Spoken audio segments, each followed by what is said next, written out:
Thank you for inviting me and flying me all this way to be part of this event. I represent myself. I can't say I'm representing the south part of the globe. I'm looking at what I just want to share with you is my own personal experience in Ghana, looking at knowledge interaction and looking at Ghana's political context. And I think the book is very clear about that the political context is very key to the interplay between knowledge, policy, and power. And so the first thing I tried to look at is the drivers of international development. When I looked at the book, I was wondering, what are we talking of when we talk of international development? It's not clear in the book. So I looked through, used search, and there was no definition. I also look at the Ghana's political context and the role of civil society in this policy engagement process, and use the case of one organization that we've worked with. For me, we talk of international development, it's not just the analysis that organizations like ODI do, but we're talking of 2 or 3 dimensions. There is the aid, well-meaning, that seeks to promote solidarity and humanity. But there's the aid that also seeks to control, have control over countries. The aid that seeks raw materials, and the aid that seeks markets. Then there are also new players at the moment, India, China, all looking for markets, and where do they look for the market? In countries like Ghana. Okay. So they are part of that political context. Both the old players and the new are all part of that Ghana's political context. So Ghana is touted as shining example in West Africa elections. All the these things are there. That's true. But to a large extent, our politics is driven by the interests of international development. Those who are also looking for cheap raw materials and markets. And it's also been dominated by ideologies. And at the moment, we don't seem to have any vision and direction as a country. There's over-concentration of politics, and more importantly for me, there's hollow decentralization. We talk of decentralization, but it doesn't work. Responsibilities have been decentralized, but not the means with which the lower level will make that decentralization work and voices of people inclusive at that level. There are other things, but I'll move on. Again, a lot of us keep wondering, is it that our politicians or our policymakers don't know what to do? Okay, or so therefore, is it more evidence they need? Is it more knowledge they need? And the book does make the point that it's not just saying everything comes back to political will. It is an issue of whose interest is the political structure or the powers serving.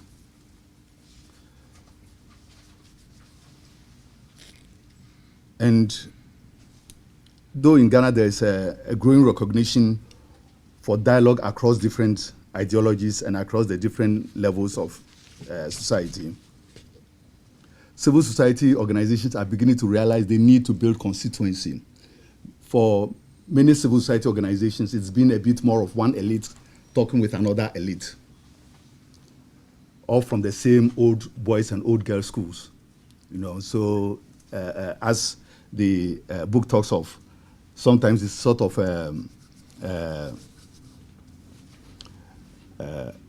client politics and elite politics.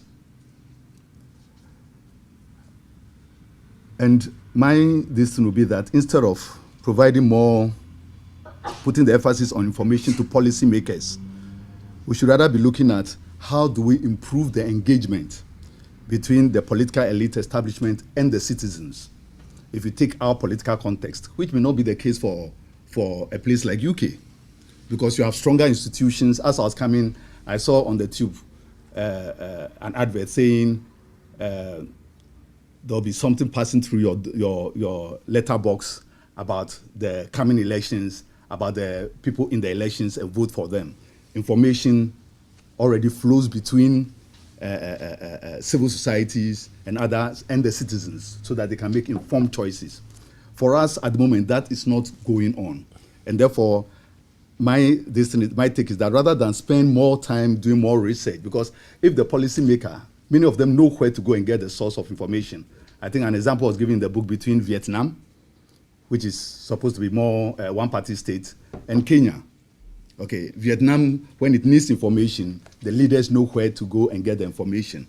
So it's not just an issue of more information to our politicians and policymakers, but improving the engagement between the electorate and the policymakers. And for me, that means reversing the information flow.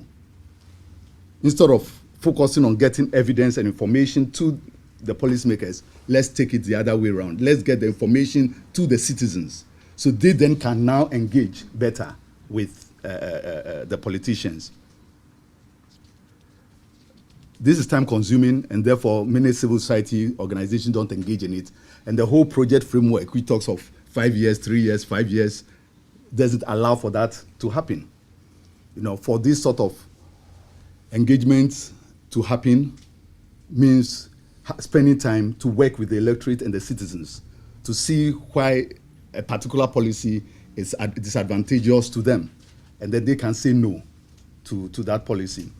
For example, for a long time, people have been paid very small amounts when gold is found on their land, their crops are destroyed, and they are given some money. And when they see the money in bulk, many of them have never seen that amount of money before. So they say, yeah. But they've not done a long-term analysis to see, for instance, that a cocoa tree, okay, which would have gone on for 50 years, would have given them more money than that one payoff that they got from the mining company. When this analysis was done by an NGO and passed on to people, now when the mining companies come, they say, hold on, let's sit down and talk. Okay, I know this tree can give me this amount for 50 years. So now let's negotiate. So they are better informed and they can better engage. Okay, thanks. And we think that in our case, independent media is very key in forging this kind of relationship and fostering, because they, better than research institutions, are able to make information accessible to the public. You know, I had to read this about 2-3 times, you know, even though you say it's easily accessible, but again, it depends on who, you know. So it's, for me, and therefore I was saying, like, the summary that was done just now, I wonder if that cannot be done for many of us to be able to, because I think there are valid points in this, but many of us will not read this. It will be, again, roaming within the academic world. So we find the media very important. And one of the things that we are forging at the moment in Ghana, and I'm part of a group, is the importance of community media. At the moment, emphasis is on public media and on commercial media. And we think there is a lot of space for community media. And in fact, I'm going back on tomorrow so that I can be part of a march called Voice March, advocating for more community radios in Ghana. A case in point is work we did with an organization called Basic Needs Ghana, and it's part of a project that we are involved in with ODI called the Monanchi Ghana Project. And they basically used picture books. They told the story of the mental illness in a very simple pictorial way, in a way that the people themselves and their associations can use to engage the politicians. Very simple. Pictorially, again, as the book says, more experiential. You know, it was more of people telling their own experience of mental health. And I'm sure there's no politician in Ghana who doesn't have a relative who has a mental problem. I'm sure. So I'm sure it struck a chord with them, especially when they looked at some of the pictures.